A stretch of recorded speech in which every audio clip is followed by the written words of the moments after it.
Everyone, welcome you my YouTube channel the Pariksha the way of learning.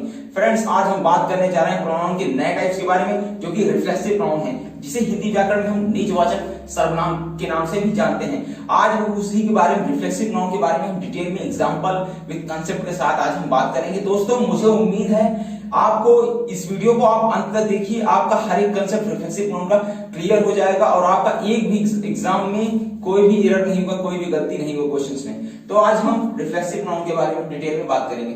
Reflexive pronoun, जिसे हम निजवाचक सर्वनाम के नाम से जानते हैं, तो इसकी परिभाषा क्या है, डेफिनेशन क्या है? They are used when the subject as well as the object is the same person। जिस सब्जेक्ट को हम अदर वर्ड्स में कहते हैं डूअर, रिसीवर को हम अदर वर्ड्स में कहते हैं ऑब्जेक्ट। जब सब्जेक्ट और ऑब्जेक्ट कोई एक ही पर्सन हो तो उसे हम रिफ्लेक्सिव प्रोनाउन कहेंगे। रिफ्लेक्शन से बना है।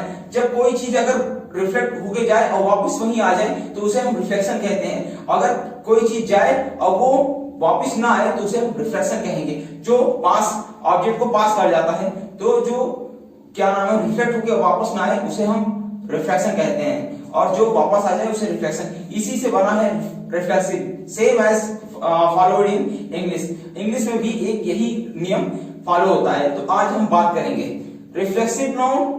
दे are used when the subject as well as the object is the same person. जब डूअर रिसीवर कोई एक ही पर्सन होता है तो उसे हम रिफ्लेक्सिव प्रोनाउन कहते हैं। इसका एग्जांपल क्या है? जैसे the man rang the bell. The man जो कि सब्जेक्ट है, रैंक जो कि वर्ब है, रिंग का सेकंड फॉर्म है, द बेल जो कि ऑब्जेक्ट का काम कर रहा है।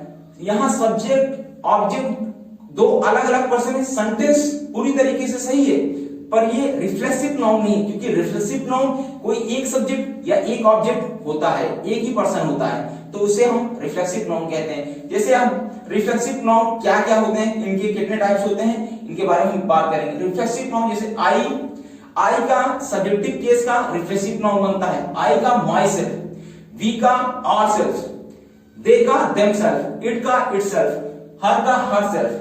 तो ये है ही का हिमसेल्फ होता है। तो आज जैसे सिंगुलर प्रोनाउन और प्लूरल, इसके बारे में आपको पता होना चाहिए। हमने पर्सनल प्रोनाउन को पर्सन क्यों कहते हैं? क्योंकि ये पर्सन के बारे में बताता है। First person, second person, third person. पुरुषवाचक सर्वनाम इसको हिंदी में कहते हैं। फर्स्ट पर्सन जिसे उत्तम पुरुष कहते हैं, सेकंड मध्यम पुरुष, थर्ड पर्सन को हम अन्य पुरुष के नाम से जानते हैं। हिंदी व्याकरण में आप लोगों ने इस चैप्टर को बहुत ही बारीकी से कई बार क्लास 8, 9, 10, 11, 12 हर क्लास में आपने बहुत ही अच्छे से पढ़ा होगा। तो first person, second person, third person, ये चार्ट को आप याद कर लीजिए, इसको नोट डाउन कर लीजिए। देखिए, बीच बीच में हर एक कंसेप्ट को आप अगर नोट डाउन करते रहेंगे और चीजों को अगर समराइज वे में आप हफ्ते में एक बार अगर आप उन चीजों को देखते रहेंगे, वीडियो को आप 1 या 2 बार देख लेंगे, तो मुझे पूरा विश्वास है कि आप जिंदगी भर नहीं भूलोगे। रिफ्लेक्सिव प्रोनाउन से आपको कोई भी दिक्कत नहीं होगा, आपको हर एक कंसेप्ट आपका क्लियर होगा। तो ये singular pronoun, plural pronoun, first person, second person, third person. तो फर्स्ट पर्सन का आई, तो प्लूरल में वी हो जाएगा। तो इसका रिफ्लेक्सिव प्रोनाउन क्या होगा? सब्जेक्टिव केस का। हमने नाउन की फोर्थ पार्ट में subjective case, objective case, possessive case, vocative case, और उसमें possessive adjective, possessive pronoun, reflexive pronoun के बारे में हम डिस्कस किए थे बहुत ही अच्छे वे में। अगर आपने उस वीडियो को नहीं देखा है तो आप उस वीडियो को देख सकते हैं प्लेलिस्ट में जाके।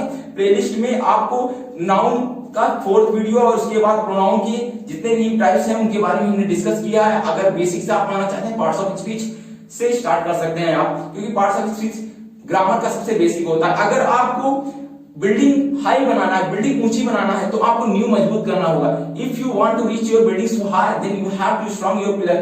तो आपका पिलर, नींव अगर मजबूत होगी तो आपका बेसिक इंग्लिश ग्रामर बहुत ही अच्छा होगा और आपको फिर कभी चीजों को रटने की जरूरत नहीं पड़ेगा। देखिए, रूल्स बने ही हैं रटने के लिए, पर हमें रूल्स को समझना है, कंसेप्ट को समझना है। अगर हम एक कंसेप्ट को अगर हम समझ लेंगे तो हम हजारों क्वेश्चन के कर ले जाएंगे। अगर हम चाहेंगे क्वेश्चंस को रट लें तो हमारा कंसेप्ट अगर क्लियर नहीं रहेगा तो हम एग्जाम में एरर करके ही आएंगे। आपको लगेगा कि मैं सेंटेंस को सही करके आया हूं, बाद में आपको जब मार्क्स लूज हो जाएंगे, परसेंटेज कम आ जाएगा, तो आपको ये दुख होगा कि देखिए मैंने कंसेप्ट नहीं क्लियर था, इसी वजह से मेरा क्वेश्चंस गलत हुए हैं। तो ये first person, second person, third person.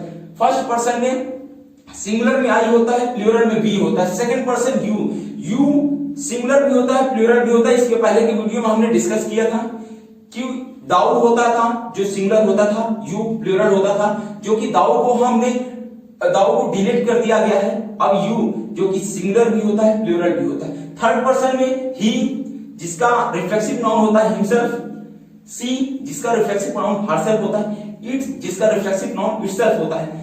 अब यही प्लूरल में क्या होता है, प्लूरल में होता है दे का देमसेल्व्स होता है। तो अब हम क्वेश्चंस में आएंगे, डिस्कस करेंगे।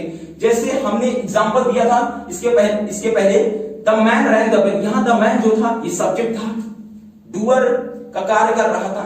द मैन रैंग जो कि वर्ब है, और द बेल जो कि ऑब्जेक्ट। यहां सब्जेक्ट और ऑब्जेक्ट दोनों अलग अलग पर्सन है, तो सेंटेंस सही है पर ये रिफ्लेक्सिव नहीं। अगर एग्जाम में पूछा गया रिफ्लेक्सिव बताना है तो ये सेंटेंस गलत हो जाएगा। तो अब जैसे दूसरा सेंटेंस हम दे रहे हैं, दूसरा sentence I introduce him to the manager. यहां आई जो कि सब्जेक्ट है, इंट्रोड्यूस जो कि वर्ब है, टू द मैनेजर यहां टू जो कि प्रीपोजिशन है, द मैनेजर ऑब्जेक्ट। यहां ऑब्जेक्ट सेंटेंस सही नहीं है, सेंटेंस रिफ्लेक्सिव नाउन भी नहीं है और सेंटेंस इनकरेक्ट भी है, क्योंकि वर्ब के तुरंत बाद ऑब्जेक्ट आना चाहिए। यहां टू द मैनेजर जो कि प्रीपोजिशन का ऑब्जेक्ट आया, ना कि वर्ब का ऑब्जेक्ट। वर्ब का ऑब्जेक्ट हमें कंपलसरी रहता है, अगर प्रीपोजिशन का ऑब्जेक्ट ना भी हो तो भी चलेगा, पर वर्ब का ऑब्जेक्ट रहना बहुत ही ज्यादा जरूरी है। तो आई इसको सही कैसे करेंगे, यहां हिम की जगह हमें रिफ्लेक्सिव नाउन करना है, क्योंकि सब्जेक्टिव केस का रिफ्लेक्सिव नाउन बनता है। वर्ब के बाद प्रोनाउन आना चाहिए, अगर सब्जेक्टिव केस में है तो रिफ्लेक्सिव नाउन होना चाहिए। तो इसका सही कैसे हो जाएगा, जैसे सेकंड में आप देख रहे हैं आई introduce him, I introduce my self. यहां हिम को हम एलिमिनेट करके माई सेल्फ करेंगे, सेंटेंस को करेक्ट करने के लिए अगर एग्जाम में करेक्शन पूछा है। तो I introduce myself to the manager. यहां आई जो सब्जेक्ट है, वर्ब इंट्रोड्यूस माई सेल्फ जो कि सब्जेक्टिव केस आई का रिफ्लेक्सिव नाउन है, टू द मैनेजर। यहां मैनेजर जो है ऑब्जेक्ट, ये प्रीपोजिशन का ऑब्जेक्ट है, टू द मैनेजर। आपको प्रीपोजिशन के चैप्टर में हम बहुत ही डिस्कस में बात करेंगे, अभी उसके बारे में बात करना ये प्रोनाउन रिफ्लेक्सिव नाउन के साथ नाइंसाफी होगी। तो आज हम रिफ्लेक्सिव नाउन के बारे में बात करेंगे। इसके आने वाले वीडियो में हम बहुत ही अच्छे डिटेल वे में एक एक कंसेप्ट को हम लेते हुए चल रहे हैं। हमें मतलब जैसे आप रिफ्लेक्सिव नाउन, फिर इसके बाद हम इंडेफिनिट प्रोनाउन, फिर इसके बाद रेसिप्रोकल प्रोनाउन, फिर इसके बाद रिलेटिव नाउन, इसके बाद डिस्ट्रीब्यूटिव प्रोनाउन। प्रोनाउन की हर एक टाइप को हम अच्छे से बारीकी से पढ़ने के बाद हम एडजेक्टिव में जाएंगे, फिर उसके बाद वर्ब, एडवर्ब, फिर प्रीपोजिशन में आएंगे, हर एक कंसेप्ट आपका। फिर उसके बाद एक सेपरेट वीडियो बनाएंगे, जितने भी क्वेश्चंस बनते हैं एग्जाम में अलग अलग टाइप में, तो उन्हें आपको पहचानने में दिक्कत नहीं। अभी आपको रिफ्लेक्सिव नाउन कैसे पता करना है, डेमोन्स्ट्रेटिव प्रोनाउन कैसे पता करना है, इसको डिस्ट्रीब्यूटिव प्रोनाउन कैसे पता करना है, इंडेफिनिट प्रोनाउन कैसे पता करना है, इनमें आपको दिक्कत होगी। पर आप जब एक एक कंसेप्ट को आप सीख लेंगे तो उसके बाद आपको ये आप देखते ही बता सकते हैं कि हाँ ये रिफ्लेक्सिव नाउन है, ये डेमोन्स्ट्रेटिव प्रोनाउन। डेमोन्स्ट्रेटिव प्रोनाउन में हमने बताया था दिस, दैट, दिस, दोस, इन सब का है। इंट्रोगेटिव प्रोनाउन में हु, हुम, हुज, व्हिच, व्हाट, ये सभी इंट्रोगेटिव प्रोनाउन में आते हैं। पर्सनल प्रोनाउन में first person, second person, third person. Possessive pronoun में हमने पॉसेसिव प्रोनाउन के बारे में बात की, ये संबंध दिखाने के लिए कार्य करता है। इंडेफिनिट प्रोनाउन जो कि अनिश्चित रहता है, अनिश्चितता का बोध कराता है, तो वो इंडेफिनिट प्रोनाउन में होता है। तो अब जैसे हम दूसरा एग्जांपल ले रहे हैं, he hurt himself while playing, तो उसने खुद को ठेस पहुंचाया, दुख पहुंचाया खेलते समय। तो यहां जो he है ये सब्जेक्टिव केस में सब्जेक्ट का कार्य कर रहा है, he hurt जो कि वर्ब है, himself जो कि सब्जेक्टिव केस, he का रिफ्लेक्सिव नाउन है। सेंटेंस सही है, सेंटेंस पूरी तरीके से सही है। ये वर्ब के तुरंत बाद जो रिफ्लेक्सिव नाउन होता है वो वर्ब के तुरंत बाद वर्ब के ऑब्जेक्ट के रूप में आता है, तो वो हम उसे रिफ्लेक्सिव नाउन कहते हैं। जैसे he hurt her, तो यहां इस सेंटेंस में he hurt her while playing, तो ये सेंटेंस सही है। अगर इसकी जगह हम कर दें he hurt herself while playing, तो यहाँ herself जो कि ये गलत हो जाएगा। तो काफी लोगों, काफी स्टूडेंट्स के बारे दिमाग में ये क्वेश्चन रेज हो रहा होगा, तो herself को हम रहने दें, ही को सी में कन्वर्ट करते नहीं। हम सब्जेक्ट ऑफ द सेंटेंस को तब तक नहीं चेंज कर सकते जब तक until and unless subject of the sentence गलत हो। You cannot change the subject of the sentence until and unless the subject is incorrect। जब तक सब्जेक्ट इनकरेक्ट ना हो तब तक हम सब्जेक्ट को हम नहीं चेंज कर सकते हैं रिफ्लेक्सिव नाउन के लिए। यहाँ ही, हर, वाइल प्लेइंग, तो इसमें जो सब्जेक्ट और ऑब्जेक्ट जो कि दो अलग अलग पर्सन है, यहाँ डूअर अलग है और उसके बाद रिसीवर भी अलग है, तो ये रिफ्लेक्सिव नाउन नहीं है, पर ये सेंटेंस करेक्ट है। तो अब जैसे रिफ्लेक्सिव नाउन और एम्फैटिक नाउन दोनों में सेल्फ का प्रयोग होते हैं। सेल्फ जिसे स्वयं, खुद, अपना, मुझे, तो इसमें ये सब आते हैं रिफ्लेक्सिव नाउन अपनों के बारे में। जब रिफ्लेक्सिव नाउन अपने, स्वयं, खुद ये बताने के लिए रिफ्लेक्सिव नाउन का यूज करते हैं। रिफ्लेक्सिव नाउन, एम्फैटिक नाउन दोनों में सेल्फ आता है। सेल्फ और सेल्फ जो होते हैं ये प्लूरल होते हैं, सेल्फ जो कि सिंगुलर होते हैं। तो अब आपको कैसे पता करना है, जैसे आप एम्फैटिक नाउन, इसके बाद रिफ्लेक्सिव नाउन के बाद हम एम्फैटिक नाउन के बारे में डिस्कस करेंगे।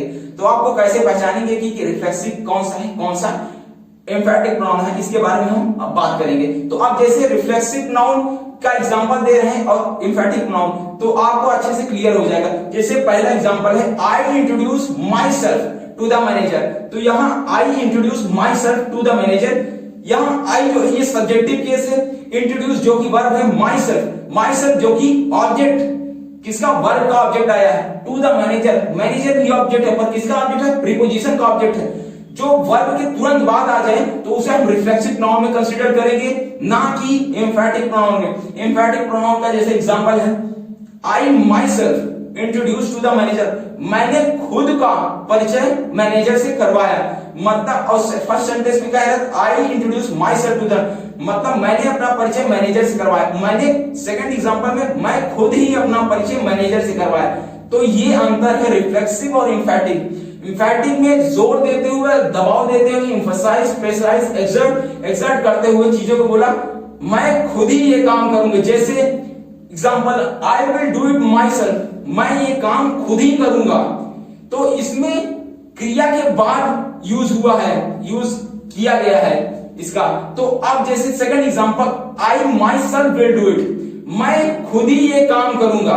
तो इसमें जोर देते हुए मैं खुद ही ये काम करूंगा, इसमें कोई ऑप्शन नहीं है, कोई चॉइस नहीं है, कोई विकल्प नहीं है इसमें कि ये काम कोई और कर सकता है। जैसे आप, Ram will go himself, Ram खुद ही जाएगा।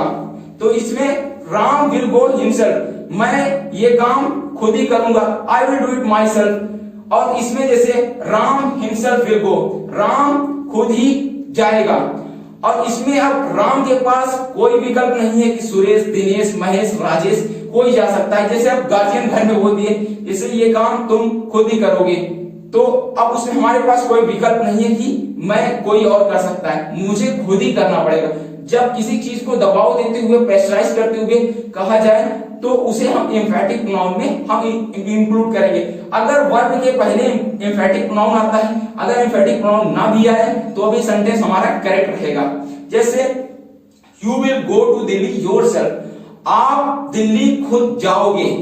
तो इसमें चांसेस है कि कोई और जा सकता है, पर अगर एम्फसाइज करते you yourself will go to Delhi, तो आप खुद ही दिल्ली जाओगे। तो इसमें आपके पास कोई विकल्प नहीं है, कोई ऑप्शन नहीं है। तो अब जैसे इसका यूजेस क्या है, reflexive noun can never become the subject of the sentence. Reflexive noun कभी भी सब्जेक्ट ऑफ द सेंटेंस के स्थान में नहीं आ सकता है। अगर आया तो वो गलत हो जाएगा, उसे हमें सही करना होगा। सब्जेक्टिव, देखिए कोई भी प्रोनाउन को सब्जेक्ट बनने के लिए उसे सब्जेक्टिव केस में होना बहुत ही ज्यादा जरूरी है। तो जैसे अब मैं एग्जांपल के साथ कह सकता हूं, Ram and my self will do the work, Ram and my self will do the work. तो यहाँ जो राम एंड, जो कि एंड जो कंजंक्शन है, कंजंक्शन के चैप्टर में हम बारे डिस्कस करेंगे। कंजंक्शन कितने टाइप्स के होते हैं, कंजंक्शन क्या क्या, कब इसका इस्तेमाल किया जाता है, कब इसका उपयोग किया जाता है, कब लगाया जाता है, कब नहीं लगाया जाता है। अब कंजंक्शन, प्रीपोजिशन, इनमें अंतर क्या है, इसका एक सेपरेट वीडियो में हम डिस्कस करेंगे। अभी ये बात डिस्कस करना सही नहीं रहेगा, आप कंफ्यूज हो जाओगे। तो हम रिफ्लेक्सिव नाउन के बारे में ही डिस्कस करेंगे। यहाँ जो राम एंड माई सेल्फ, जो कि राम सब्जेक्टिव केस में आया, सब्जेक्ट, और एंड माई सेल्फ, ये दो ये सब्जेक्टिव केस में है। तो माई सेल्फ रिफ्लेक्सिव नाउन हमने बताया था, reflexive noun can never become the subject of the sentence, ये सब्जेक्ट ऑफ द सेंटेंस के रूप में नहीं आ सकता। तो माई सेल्फ को हमें चेंज करना होगा। माई सेल्फ का सब्जेक्टिव केस क्या होगा? माई सेल्फ का सब्जेक्टिव केस आई होता है। हमने पहले स्टार्टिंग में हमने एक चार्ट में आपको बताया था रिफ्लेक्सिव नाउन का सब्जेक्टिव केस क्या होता है, सब्जेक्टिव केस। आपको अगर सब्जेक्टिव केस पता है तो आप रिफ्लेक्सिव नाउन में कन्वर्ट कर सकते हैं। आपको अगर रिफ्लेक्सिव नाउन अगर दिया गया है तो आप उसे सब्जेक्टिव में बदल सकते हैं। तो जैसे यहां माई सेल्फ की जगह हम आई कर देंगे, सेंटेंस सही हो जाएगा, क्योंकि वर्ब के पहले सब्जेक्ट का यूज हुआ, उसके बाद सेंटेंस सही है, पर ये रिफ्लेक्सिव नहीं है, रिफ्लेक्सिव नहीं हो सकता। अगर रिफ्लेक्सिव बनाने के चक्कर में ये सेंटेंस गलत हो जाएगी। एग्जाम में ऐसे छोटे छोटे एरर आपसे पूछे जाएंगे और सेंटेंस ऐसे ही आपका गलत हो जाएगा। तो इस बात का आप ध्यान रखिए, बहुत ही ध्यानपूर्वक इसे क्या नाम है सुनिए और देखिए और नोट डाउन करते रहिए। जो आपको लगे ये कठिन है, ये समझ नहीं आ रहा है, तो वीडियो को पॉज करके दोबारा प्ले करिए, तो उसके बाद आपका कंसेप्ट भी क्लियर होगा। और इसके बाद एक दो बार अगर आप वीडियो देख लेंगे तो आपको लिखने की जरूरत नहीं पड़ेगा।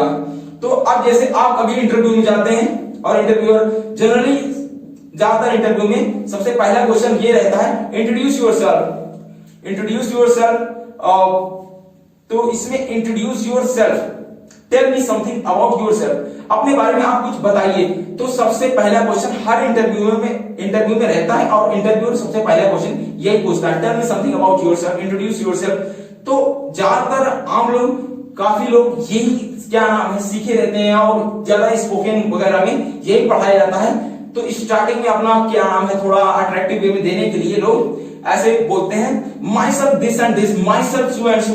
तो यहाँ जो माई सेल्फ का स्टार्टिंग जो कि हमने बताया था, reflexive noun can never become the subject of the sentence. Starting में सब्जेक्ट की जगह हम रिफ्लेक्सिव नाउन का यूज नहीं कर सकते, ये सेंटेंस ग्रामेटिकली इनकरेक्ट है।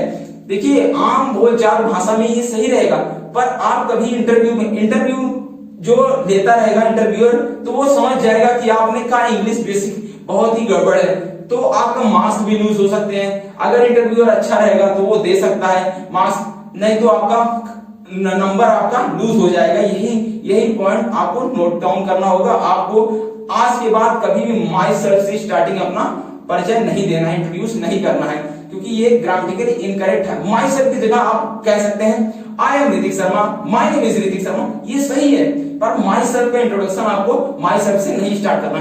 हम अब बात करेंगे कुछ क्वेश्चंस के बारे में, जैसे रिफ्लेक्सिव नाउन के बारे में कंसेप्ट, यही यहां तक हमारा कंसेप्ट था। अब हम एग्जांपल के बारे में, क्वेश्चंस के बारे में डिस्कस करें। देखिए जरूरी नहीं कि आप 1000 एग्जांपल करा दें, 1000 क्वेश्चन करा दें, इससे आपका कंसेप्ट क्लियर हो जाएगा। नहीं, आपका कंसेप्ट नहीं क्लियर होगा। आपका क्वेश्चंस भी हम कराते रह जाएंगे, आप क्वेश्चन करते रह जाएंगे, पर अगर आपका एक कंसेप्ट नहीं क्लियर रहेगा तो हम 1000 क्वेश्चन क्या लाख क्वेश्चन करा देंगे, आप समझ नहीं पाएंगे। आपका हर एक क्वेश्चन गलत होता रहेगा, एग्जाम वगैरह में आपका गलत हो जाएगा। आपको लगेगा कि नहीं मैंने क्वेश्चन इतना किया, सॉल्व किया और मेरा कैसे गलत हो जा रहा है। तो इसमें आपको कंसेप्ट में ध्यान देना है, ना कि क्वेश्चन में। तो हमारा पहला क्वेश्चन है आई सॉ हिम, मैंने उसे देखा। आई सॉ हिम, तो यहां आई हिम दो अलग अलग पर्सन है, तो ये सेंटेंस सही है, पर ये रिफ्लेक्सिव नहीं है। तो हम बात करेंगे रिफ्लेक्सिव कौन से होते हैं, रिफ्लेक्सिव कैसे बनते हैं। जैसे ही सॉ मी, उसने मुझे देखा, उसने मुझे देखा, तो यहां ही मी जो कि अलग अलग ऑब्जेक्ट है, सेंटेंस सही है, रिफ्लेक्सिव नहीं है। जैसे थर्ड में आप ध्यान से देखिए, आई सॉ मी, मैंने मुझे देखा, तो इसमें मुझे जो कि सेंटेंस थोड़ा ऑकवर्ड नहीं लग रहा है, थोड़ा अजीब सा नहीं लग रहा है, मैंने मुझे देखा, तो जैसे लगा मिरर में मैंने अपनी तस्वीर देखी। तो इसमें आई सॉ मी जो है ये ऑब्जेक्टिव केस है, आई का सब्जेक्टिव केस का, मी ऑब्जेक्टिव केस है, मैंने मुझे देखा। तो यहां मी ऑब्जेक्टिव केस में नहीं, जो कि वर्ब के बाद हमें रिफ्लेक्सिव प्रोनाउन बनाना है, रिफ्लेक्सिव नाउन। फिर ये आई का रिफ्लेक्सिव नाउन, आई का रिफ्लेक्सिव नाउन जो कि माई सेल्फ होता है, आई सॉ माई सेल्फ। तो ये सेंटेंस सही हुआ है। तो पहला सेंटेंस ग्रामेटिकली इनकरेक्ट था, सेंटेंस भी नहीं सही था, तो उसे सही करने के लिए हमें रिफ्लेक्सिव नाउन बनाना पड़ा। मैंने खुद को देखा, आई सॉ माई सेल्फ, ये सेंटेंस सही है बिल्कुल। जैसे अब नेक्स्ट क्वेश्चन हम देख रहे हैं, सी किल्ड हिम, उसने उसे मार दिया, उसने उसे मार दिया, सी किल्ड हिम। यहां सी हिम दो अलग अलग पर्सन है, सेंटेंस सही है, पर रिफ्लेक्सिव नहीं है। मैं आपको बीच बीच में बताते जा रहा हूं कौन सा रिफ्लेक्सिव है, कौन सा सेंटेंस सही है पर रिफ्लेक्सिव नहीं है। तो ये सी किल्ड हिम, सी हिम दो अलग अलग पर्सन है, तो ये सेंटेंस सही, रिफ्लेक्सिव नहीं है। रिफ्लेक्सिव होने के लिए कोई एक ही पर्सन को सब्जेक्ट भी, डूअर भी और रिसीवर भी होना चाहिए। डूअर को हम अदर वर्ड्स में सब्जेक्ट कहते हैं, रिसीवर को हम अदर वर्ड्स में ऑब्जेक्ट कहते हैं, पर ज्यादातर सब्जेक्ट ऑब्जेक्ट ही आता है। पर हाँ, कभी भी अगर एग्जामिनेशन में डूअर और रिसीवर आ गया तो आपको पता है कि हाँ डूअर किसे कहते हैं, रिसीवर किसे कहते हैं। तो अब जैसे थर्ड में सी किल्ड हर, उसने उसे मार दिया, उसने उसे मार दिया। तो इसमें हम अगर सेंटेंस को गलत कहना भी नाजायज रहेगा, तो हमें सी किल्ड हर सेंटेंस हम सही कह सकते हैं, पर एक शर्त में, अगर सी कोई अलग पर्सन है, हर कोई अलग पर्सन है, तभी हम सेंटेंस को हम सही कह सकते हैं, अन्यथा हम सेंटेंस को गलत मानेंगे।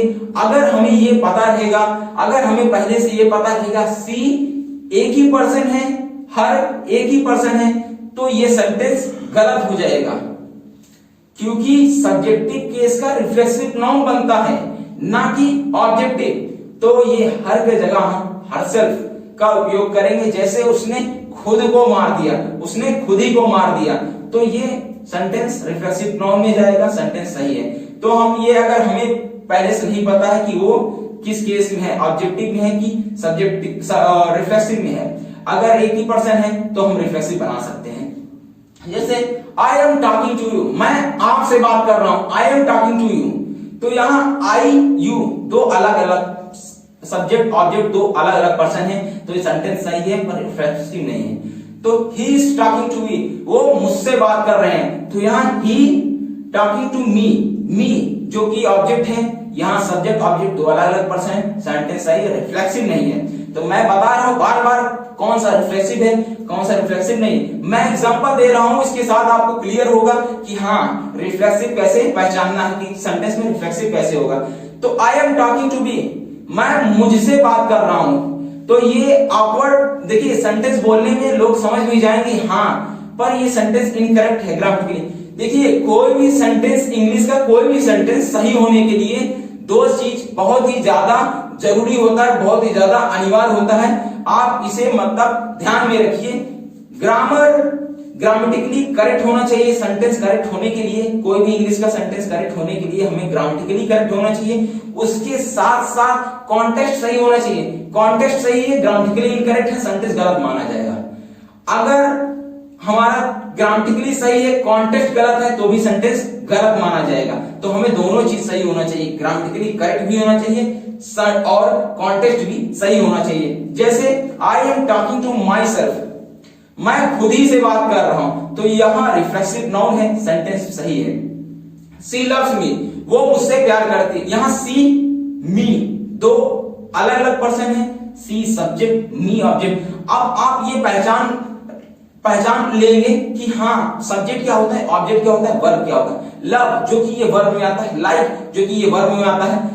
तो हम क्या नाम है, टेंस वर्ब के चैप्टर में हम इसके बारे में मतलब डिटेल में बात करेंगे कि ये स्टैटिक होता है लव, कि एक्शन में होता है, तो एक्शन तो नहीं होता है, तो हम उसमें बात करेंगे स्टैटिक होता है। तो आई लव हर, मैं उससे प्यार करता हूं, तो यह आई सब्जेक्टिव, हर जो कि ऑब्जेक्टिव केस में गया, तो ये सेंटेंस सही है पर ये रिफ्लेक्सिव प्रोनाउन नहीं है। तो I love me, I love me, मैं मुझसे प्यार करता हूं, तो यहां सेंटेंस थोड़ा ऑकवर्ड अजीब सा लग रहा होगा। तो आई लव मी, तो यहां मी की जगह आई का सब्जेक्टिव केस है, तो उसे हम ऑब्जेक्टिव केस में ना रखकर हम उसे बल्कि रिफ्लेक्सिव नाउन, और रिफ्लेक्सिव नाउन माई सेल्फ होता है। आई लव माई सेल्फ, मैं खुद ही से प्यार करता हूं, तो I love my self sentence सही है, रिफ्लेक्सिव नाउन में है। तो अब हम कुछ क्वेश्चंस के बारे में डिस्कस करेंगे। जैसे पहला है हमारा आई enjoyed in the party, I repeat my self, I enjoyed in the party, तो यहां आई एंजॉयड इन द पार्टी, आप कहीं गए पार्टी से एंजॉय करके आए, और किसी ने पूछा कहां गए थे, तो फिर मैं उससे कहूंगा कि हाँ आई एंजॉयड इन द पार्टी, मैं पार्टी में गया था, आई एंजॉयड इन द पार्टी। तो कहेगा हाँ भाई ठीक है, तो हाँ क्या एंजॉय किया, I enjoyed in the party. वो समझ नहीं पाएगा कि हाँ आपने एंजॉय क्या किया। I enjoyed in the party, I जो कि सब्जेक्ट है, एंजॉयड जो कि वर्ब है, इन द पार्टी यहाँ वर्ब के तुरंत बाद ऑब्जेक्ट का हमने जिक्र नहीं किया। तो ये सेंटेंस, हम कितने भी सेंटेंस लिखते हैं, अगर वर्ब के बाद ऑब्जेक्ट का यूज नहीं हुआ है तो हम सेंटेंस टोटली इनकरेक्ट मानेंगे। तो यहाँ क्या नाम है, I enjoyed in the party, तो यहाँ सेंटेंस टोटली इनकरेक्ट है। तो सेंटेंस करेक्ट करने के लिए क्या कहेंगे हम, I enjoyed food in the party, आपने पार्टी में एंजॉय किया, मस्ती किया, पर क्या? आप जब तक ये नहीं बताएंगे लोग समझ नहीं पाएंगे, क्लियर नहीं हो पाएगा। तो I enjoyed food in the party, I enjoyed music in the party, I enjoyed dance in the party, I enjoyed singing in the party, I enjoyed swimming in the party. आपने party में क्या, वो verb object को आपको बताना पड़ेगा verb के तुरंत बाद। ये आई एंजॉयड इन द पार्टी, ये इन द पार्टी जो है ये प्रीपोजिशन का ऑब्जेक्ट आया है, ना कि वर्ब का ऑब्जेक्ट। वर्ब का ऑब्जेक्ट होना अनिवार्य है, कंपलसरी है। वर्ब का ऑब्जेक्ट नहीं रहेगा तो हम पता नहीं कर पाएंगे। प्रीपोजिशन का ऑब्जेक्ट ना भी रहे तो भी सेंटेंस सही रहेगा, ग्रामेटिकली करेक्ट भी होगा। तो जैसे हम ले सकते हैं, आई एंजॉयड द पार्टी, यहां सब्जेक्टिव केस आई, एंजॉयड जो कि वर्ब है हमने बताया था, द पार्टी यहां ऑब्जेक्ट, वर्ब के तुरंत बाद sentence according to sentence structure the sentence is totally correct. तो सेंटेंस स्ट्रक्चर के हिसाब से सेंटेंस ये सही है, वर्ब के तुरंत बाद object, subject verb object. Sentence structure parts of sentence में हम इसके बारे में हम डिस्कस करेंगे। इंट्रोगेटिव में अफर्मेटिव कब, इंपेरेटिव होता है सेंटेंस, इंपेरेटिव जो कि वर्ब से स्टार्ट हो जाता है, तो उसके बारे में हम डिस्कस करेंगे। उसके अभी हम सिर्फ रिफ्लेक्सिव नाउन के बारे में बात करें, बीच बीच में एग्जांपल आ जा रहे हैं, तो हमको लग रहा है कि उसके बारे में आपको थोड़ा सा ओवरव्यू देना चाहिए कि आपको क्लियर रहे कि हाँ ये क्या होता है। तो आई एंजॉयड द पार्टी जो कि सेंटेंस सही है, रिफ्लेक्सिव नहीं है, सेंटेंस सही है। अब हम ये कुछ 2 4 5 क्वेश्चन हैं, इनके बारे में हम डिस्कस करेंगे। जैसे आप पहला क्वेश्चन आप देख रहे होंगे, फिल इन द ब्लैंक्स में क्वेश्चंस आते हैं एग्जाम में, तो इंटरमीडिएट लेवल की, कंपटीशन लेवल में भी क्वेश्चन कभी कभी पूछे जाते हैं। तो कंपटीशन में थोड़ा सा हाई लेवल रहता है, अगर आप बेसिक आपको पता रहेगा तो आपको क्वेश्चन करने में कोई भी दिक्कत नहीं हो। कभी कभी छोटे मोटे एग्जाम में ये पूछे जाते हैं। जैसे पहला, she enjoyed dash in the party. अब she enjoyed dash in the party, अगर मान लीजिए फिलअप करने के लिए कुछ भी ऑप्शन में एक भी नहीं दिया है, तो आप थोड़ा सा 1 मिनट सोचिए। इसके पहले कि मैं हम अभी तक यही डिस्कस करने आए हैं। अब आपको ये समझ गए होंगे कि सब्जेक्टिव केस अगर दिया है तो हमें क्या यूज करना चाहिए। She enjoyed dash in the party, आप थोड़ा वीडियो पॉज करके 1 मिनट तक सोचिए। अगर आपका सेंटेंस हमारे बताने के बाद सही हुआ तो आप कमेंट बॉक्स में बताइए कि सर मेरा क्वेश्चन, सारे के सारे क्वेश्चन सही हुए हैं। तो आप पहले, हम जितने भी सेंटेंस कराएंगे, जितने भी क्वेश्चंस कराएंगे, तो उन अगर सेंटेंस आपका सब सही है तो आप कमेंट बॉक्स में बताइए ऑल आर करेक्ट सर। तो मेरा सारा क्वेश्चंस जितने भी आपने दिया था वो सारे का सारा हमारा सही था। तो पहला है I enjoyed dash in the party, तो यहां she enjoyed dash in the, sorry she enjoyed dash in the party, तो यहां सी सब्जेक्टिव केस में है, तो डैश की जगह हम रिफ्लेक्सिव नाउन भर देंगे तो वो हमारा सेंटेंस सही हो जाएगा। अन्यथा ये सेंटेंस करेक्ट इनकरेक्ट हो जाएगा। अगर सेंटेंस और करेक्ट करना हो, डैश की जगह आपको डैश नहीं दिया है, सी एंजॉयड इन द पार्टी, आपको सेंटेंस सही करना है। मान लीजिए हमें क्या नाम है, एरर में दिया है, तो 1 2 3 4, तो she slash enjoyed slash in slash the party, तो इसमें इनकरेक्ट बताना है, तो ये इन प्रीपोजिशन हटा देंगे तो सेंटेंस हमारा करेक्ट हो जाएगा। और नहीं तो सी एंजॉयड हरसेल्फ, जो कि सब्जेक्टिव केस का रिफ्लेक्सिव नाउन होता है, herself in the party, she enjoyed herself in the party, ये सेंटेंस टोटली करेक्ट हो जाएगा। तो अब सेकंड सेंटेंस के बारे में आपने जरूर क्या नाम है, सेकंड क्वेश्चन आपने किया होगा, और मुझे विश्वास है कि आप लोगों ने अगर लगातार वीडियो आप बिना स्किप किए आप अगर देख रहे होंगे तो सेंटेंस आपका सबका सब सही हुआ होगा। तो सेकंड क्वेश्चन में, my friend introduce dash before my parent, जैसे आपकी कभी आपके घर में दोस्त आए और जो कि माता पिता ने बिफोर दैट, उसके पहले क्या नाम है, इंट्रोड्यूस ना हुए हो, उनको ना जानते हो, तो जैसे आपकी परिचय करवाने से पहले वो खुद ही बताने लगता है माई सेल्फ दिस दिस, मतलब माई सेल्फ स्टार्टिंग से नहीं करना है क्योंकि ये गलत हो जाएगा। My name is this this, I am this this, तो ये सेंटेंस सही हो जाएगा। तो इसमें माई फ्रेंड इंट्रोड्यूस, तो माई फ्रेंड जो कि आपको समझना होगा क्या होगा, माई फ्रेंड ये जाएगा ही, जो कि ही के बारे में बात हो रहा है ना, ही इंट्रोड्यूस, जैसे अगर माय फ्रेंड की जगह आप ही रख दीजिए, ये प्रोनाउन है, he introduce himself before my parent, तो इसकी जगह my friend introduce that himself before the parent, तो ये सेंटेंस सही हो जाएगा। अब जैसे थर्ड क्वेश्चन हम देख रहे हैं, we must avail that of the opportunity, avail जिसका फ्रेजल वर्ब है, अवेल का मतलब होता है टू टेक एडवांटेज, लाभ उठाना, अपॉर्चुनिटी मौका का लाभ उठाना, किसी भी जैसे दीपावली या होली, इसमें आपको क्या नाम है, बहुत ही अपॉर्चुनिटी मिलता है, बहुत ही ऑफर आते हैं, जैसे किसी भी चीज को आप घरेलू चीज खरीदने के लिए, तो इसमें आपको अवेल करना चाहिए। अब अवेल आपको नहीं समझ में आ रहा है, तो अवेल का मीनिंग होता है टू टेक एडवांटेज, मौके का लाभ उठाना, अपॉर्चुनिटी का मौका का लाभ उठाना। अवेलेबल जो कि अवेलेबल हो, जो कि उपस्थित, जो चीजें को अवेलेबल, तो हम ऐसे भी कह सकते हैं we must available that's of the opportunity, तो ये भी सेंटेंस सही है। ये जो क्वेश्चंस हैं, we must avail that's of the opportunity, तो वी जो कि प्लूरल है, इसके पहले हमने केस टेबल में आपसे बात किया था, इसका जिक्र हमने किया था, we must avail that's of the opportunity, इसके बारे में आपको सोचना है क्या होगा। वी जो कि प्लूरल है, सब्जेक्टिव केस में इसका रिफ्लेक्सिव नाउन हमें बनाना है। सेंटेंस में हमने आपको बार बार बताया है कि रिफ्लेक्सिव नाउन में आपको सेंटेंस करना है, तो वी के जगह ourselves ऑफ द अपॉर्चुनिटी, ये सेंटेंस सही हो जाएगा। हम फोर्थ क्वेश्चन में आते हैं, the student exert that's before the examination, जैसे मान लीजिए हम देन दे देते हैं, the student exert them before the examination, हमने आपको क्या नाम है, सेंटेंस एरर में हमने आपको दे दिया ए बी सी डी, तो the student slash exert slash them slash before the examination, तो इसमें क्या कौन सा ए बी सी डी में कौन सा सही होगा, तो हम सेंटेंस सही करने के लिए हमने आपको बताया था दे, द स्टूडेंट जो कि दे जो कि प्लूरल में जाएगा, थर्ड पर्सन में जा रहा है, प्लूरल में जाएगा, the student they student exert themselves, जो कि हम जान रहे हैं कि रिफ्लेक्सिव नाउन सब्जेक्टिव केस का रिफ्लेक्सिव नाउन बनाने के लिए ही क्या नाम है, सेंटेंस करेक्ट करने के लिए हमें रिफ्लेक्सिव नाउन बनाना ही पड़ेगा, नहीं तो अन्यथा सेंटेंस हमारा इनकरेक्ट हो जाएगा। सेंटेंस करेक्ट करने के लिए हमें रिफ्लेक्सिव नाउन बनाना ही होगा। तो ये सेंटेंस हमें उम्मीद है कि आप लोगों का सेंटेंस, हमने जितने क्या नाम है क्वेश्चन कराया, सबका सेंटेंस आपका करेक्ट हुआ होगा। तो अब जैसे 5 हम देख सकते हैं, she is old enough to dress dash now, she is old enough to dress dash now, वो अब इतनी बड़ी हो चुकी है कि वो खुद कपड़े पहन सकती है।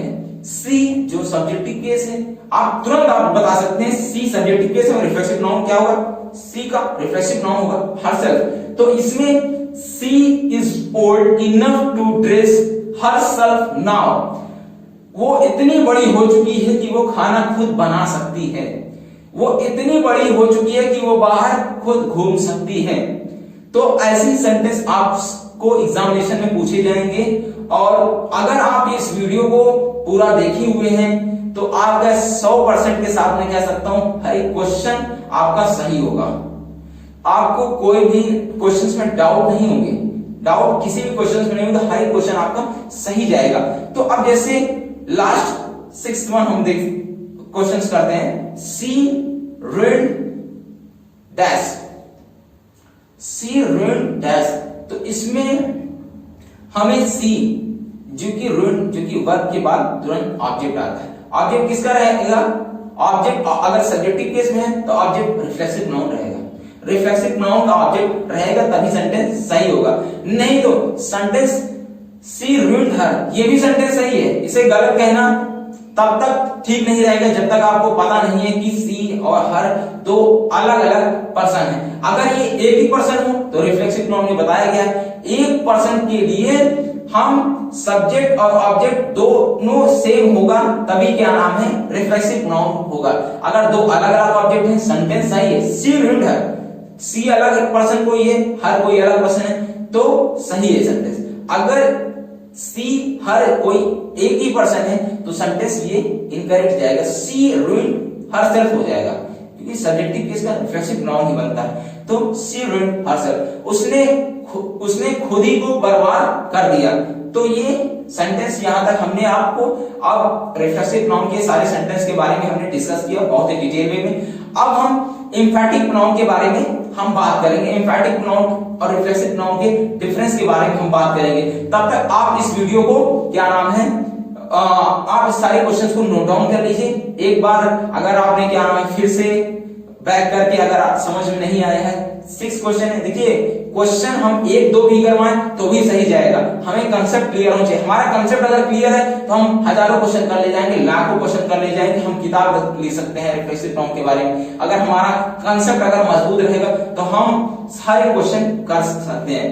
तो ये रहा रिफ्लेक्सिव प्रोनाउन। रिफ्लेक्सिव प्रोनाउन के कुछ क्वेश्चंस आप किताबों में कईयों क्वेश्चन कर सकते हैं, और मुझे विश्वास है आप किसी भी किताब उठाएंगे, किसी भी कंपटीशन या इंटरमीडिएट स्कूलिंग लेवल का, तो आप हर एक क्वेश्चन देखते ही करते चले जाएंगे, आपको पता चला जाएगा। अगर आपने प्रोनाउन का फर्स्ट पार्ट नहीं देखा तो उससे फर्स्ट पार्ट के बारे में हमने सारे टाइप्स के बारे में, जितने भी टाइप्स होते हैं प्रोनाउन के, उनके बारे में हम जिक्र किया था। फिर उसके बाद आपको अगर उतना नहीं समझ में आया तो आप एक टाइप्स के बारे में आप वीडियो देख सकते हैं, सारा एक वीडियो सेपरेट वीडियो हर एक टाइप्स के बारे में हमने डिटेल में बात किया है, तो आप उसे देख सकते हैं जाके। अब ये क्वेश्चंस को आप नोट डाउन करिए, तब तक हम उसके बाद एम्फैटिक प्रोनाउन जिसे हम दबाव सूचक सर्वनाम कहते हैं, जब किसी चीज को एम्फसाइज जोर देते हुए हम कहते हैं ये नहीं, ये काम राम खुद ही करेगा, तो उसके लिए क्या नाम है, उसके पास कोई विकल्प नहीं होता कि ये काम सुरेश, दिनेश, राजेश, महेश कोई भी कर सकता है, नहीं। अगर तब तक विकल्प रहेगा, रिफ्लेक्सिव प्रोनाउन में रहेगा कि हाँ ये काम क्या नाम है, मैं खुद ही ये काम करूंगा, तो इसके हमारे पास क्या नाम है विकल्प है। अगर क्या नाम है ये काम, ये मैं ये खुद ही ये काम करूंगा, तो इसके हमारे पास कोई विकल्प नहीं है कि कोई और कर सकता है, मुझे खुद ही करना पड़ेगा। यही एम्फैटिक प्रोनाउन और रिफ्लेक्सिव प्रोनाउन के बारे में हम डिटेल में डिस्कस में बात करेंगे, तब तक आप नोट डाउन कीजिए।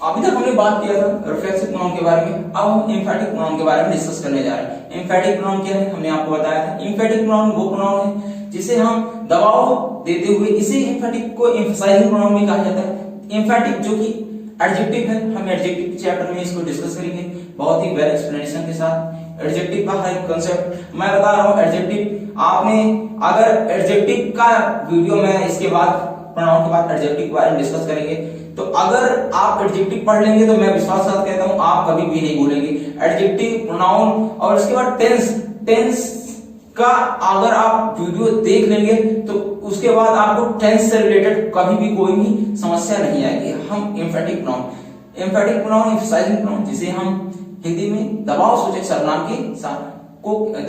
सर्वनाम के नाम से जानते हैं। तो जब किसी चीज को हम, इसका अर्थ में परिभाषा भी है, किसी चीज को हम जब एम्फसाइज जोर देते हुए, दबाव देते हुए कहते हैं, तो वो आता है एम्फैटिक प्रोनाउन, एम्फसाइजिंग प्रोनाउन के बारे में। तो अब हम क्वेश्चंस के बारे में बात करेंगे। कंसेप्ट हमारा क्लियर है तो हमें क्वेश्चंस करने में कोई भी दिक्कत नहीं होगी। तो जैसे आई सॉ हिम, मैंने उसे देखा, आई सॉ हिम सेंटेंस सही है, I subject, him object, saw verb, sentence सही है, पर ये एम्फैटिक प्रोनाउन है नहीं है, ना कि ये रिफ्लेक्सिव प्रोनाउन है, सेंटेंस सही।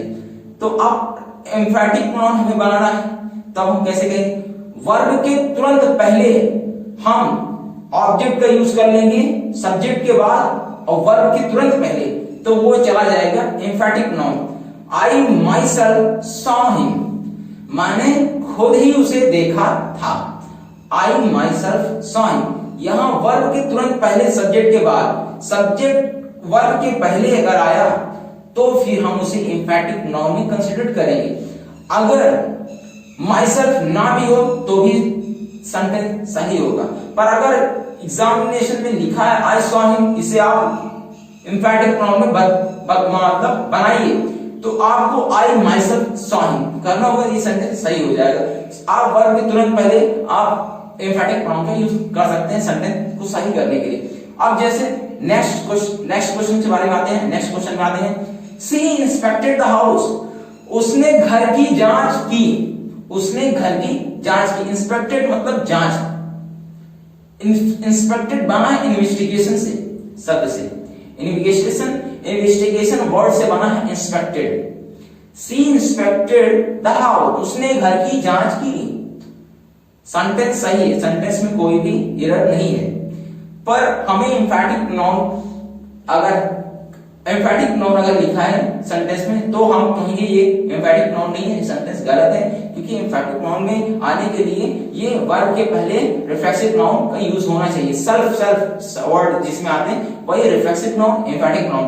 अब एग्जामिनेशन में सबसे ज्यादा एरर और क्वेश्चंस में डाउट स्टूडेंट को ज्यादातर रिफ्लेक्सिव और एम्फैटिक में डिफरेंस तो मैं बता देता हूं स्पष्ट तरीके से। एम्फैटिक वर्ब के पहले यूज होता है और रिफ्लेक्सिव वर्ब के बाद आता है, वर्ब के ऑब्जेक्ट के रूप में आता है। ये अंतर है रिफ्लेक्सिव और एम्फैटिक में। सी हरसेल्फ इंस्पेक्टेड द हाउस, उसने खुद ही घर की जांच की, उसने खुद ही घर की जांच की। सी हरसेल्फ इंस्पेक्टेड द हाउस, तो ये इंस्पेक्ट जो कि वर्ब है उसके पहले हरसेल्फ का यूज हुआ है, तो ये एम्फैटिक नाउन है। दबाव देते हुए उसने खुद ही घर, दबाव यहां प्रेशराइज कर दी, उसने खुद ही घर की जांच की थी। तो ये सेंटेंस हमारा सही है, टोटली ग्रामेटिकली भी करेक्ट है और कॉन्टेक्स्ट भी इसका सही है। तब हम इंग्लिश के किसी भी सेंटेंस को सही मानेंगे, जो कि ये है। तो अब हम नेक्स्ट क्वेश्चन में जाते हैं। You are to be blame for this, आप इस बात के लिए आप खुद जिम्मेदार हैं। You are to be blame for this, sentence में आप देखिए, क्वेश्चन में आप देखिए, you are to be blame for this, इस बात के लिए आप खुद ही जिम्मेदार हैं। सेंटेंस सही है पर ये ना तो ये रिफ्लेक्सिव है ना ये एम्फैटिक नाउन है। तो अब एम्फैटिक नाउन हमें बनाना है तो हम कैसे बनाएंगे? You yourself are to be blame for this, आप खुद ही इस बात, मतलब जोर देते हुए यू, आप खुद ही इस बात के लिए जिम्मेदार हो। You yourself are to be blame for this, आप खुद ही इस बात के लिए जिम्मेदार हो। सेंटेंस भी सही है, कॉन्टेक्स्ट भी सही है, ग्रामेटिकली करेक्ट भी है, तो ये सेंटेंस हम सही मानेंगे। अगर कॉन्टेक्स्ट में भी हल्का से भी आपको थोड़ा ऑकवर्ड लग रहा है तो हम ग्रामेटिकली सही भी हो तो भी सेंटेंस हम गलत मानेंगे। अब जैसे next question, I cook food, I cook the food, तो यहां आई सब्जेक्ट, कुक जो कि वर्ब, ऑब्जेक्ट द फूड में आया, तो ये सेंटेंस सही है। सेंटेंस सही है ना, तो ये रिफ्लेक्सिव है ना तो एम्फैटिक है। एम्फैटिक में बनाना है तो हम वर्ब के तुरंत पहले हम रिफ्लेक्सिव नाउन का सेल्फ यूज कर देंगे। तो I myself cooked the food, मैंने खुद ही खाना बनाया, और पहले क्या जा रहा है, मैंने खाना बनाया, मैंने खाना बनाया था, मैंने खाना बनाया था। इसमें दबाव देते हुए कहा जा रहा है मैंने खुद ही खाना बनाया, मैंने खुद ही खाना बनाया था। तो अब I myself cooked the food. तो अब नेक्स्ट क्वेश्चन में, नेक्स्ट लास्ट क्वेश्चन है, तो आपको देखिए कंसेप्ट आपका क्लियर हो गया है, आप हजारों क्वेश्चन कर सकते हैं, आपको कोई भी दिक्कत नहीं आएगा। तो सी इज गिल्टी, वो गलत है, सी इज गिल्टी, वो गलत है। सेंटेंस सही है, ना तो ये रिफ्लेक्सिव में है जा रहा है, ना तो ये एम्फैटिक में, ना तो ये रिफ्लेक्सिव जिसे निजवाचक सर्वनाम कहते हैं, एम्फैटिक जिसे दबाव सूचक सर्वनाम कहते हैं। आपने व्याकरण के हर एक क्लास में, हर एक कक्षाएं में इसे बहुत ही अच्छी तरीके से आपके स्कूल टीचर ने आपको ये बताया होगा, आपको पता भी होगा। मुझे उम्मीद है कि आप पहले से पढ़े भी होंगे, पर इंग्लिश में इसे डिटेल वे में नहीं एक्सप्लेन किया गया होगा। तो YouTube is the best learning platform, YouTube से आप काफी कुछ सीख सकते हैं। अब इस समय लॉकडाउन में सबसे बढ़िया वरदान साबित होगा, YouTube वरदान साबित हो रहा है स्टूडेंट्स के लिए, जो कि घर बैठे आराम से पढ़ाई कर सकते हैं। तो अब जैसे सी इज गिल्टी, वो गलत है, सी हरसेल्फ इज गिल्टी, वो खुद ही गलत, वो खुद ही गलत है। वो क्या दूसरों को कहेगी जब वो खुद ही गलत है? सी हरसेल्फ इज गिल्टी, वो खुद ही गलत है। तो अब ये रहा एम्फैटिक और रिफ्लेक्सिव के डिफरेंस के बारे में हमने बात की है। रिफ्लेक्सिव प्रोनाउन को भी कंसेप्ट हमने क्लियर किया क्वेश्चंस के साथ, और एम्फैटिक प्रोनाउन का भी कंसेप्ट हमने क्वेश्चंस के साथ क्लियर किया। अब मुझे पूरा उम्मीद है कि आपको ये वीडियो 100% ये पसंद आया होगा। देखिए, आपको वीडियो पसंद आया तो आप लाइक कीजिए, कमेंट कीजिए। देखिए, अगर आप लाइक करेंगे और कमेंट करेंगे तो इससे मुझे इंस्पिरेशन मिलता है, इससे हमें प्रेरणा मिलता है और हमें और ताकत मिलती है और ज्यादा से ज्यादा वीडियो बनाने के लिए। तो अगर ये वीडियो आपको अच्छा लगा तो आप इसे लाइक कीजिए और दोस्तों में जरूर से जरूर इसे शेयर कीजिए, क्योंकि हमें आपकी सपोर्ट की बहुत ज्यादा जरूरत है। और इसी के साथ हम आज का सेशन अंत करते हैं। इसके साथ अब नेक्स्ट वीडियो में हम मिलेंगे डिस्ट्रीब्यूटिव प्रोनाउन के साथ, इंडेफिनिट प्रोनाउन जिसे हम अनिश्चित सर्वनाम कहते हैं, इंडेफिनिट जो कि इंडेफिनिट हो। जैसे इंडेफिनिट का हम थोड़ा ओवरव्यू दे सकते हैं, जैसे पापा बुला रहे हैं, माय फादर इज कॉलिंग, तो इसमें ये डेफिनेट है। और जैसे अगर कोई someone is standing outside the door, जैसे घर में सब लोग अंदर बैठे हैं, मम्मी पापा भाई बहन, तो अब उसमें किसी ने बेल को, आपका डोर बेल को नॉक किया, तो फिर जैसे क्वेश्चंस आते हैं समवन इज स्टैंडिंग आउटसाइड, आपको ये कंफर्म नहीं कौन है। अगर आपको पता है पापा बाहर खड़े हैं, तो जैसे किसी ने मॉम ने कहा कि कौन बाहर खड़ा है, तो आप बता सकते हैं, आपको डेफिनेट है mom father is standing outside, पापा बाहर खड़े हैं। तो ये सेंटेंस ऐसे, तो हम इसके इंडेफिनिट प्रोनाउन के बारे में हम नेक्स्ट वीडियो में बहुत ही डिटेल में बात करेंगे। तब तक के लिए धन्यवाद।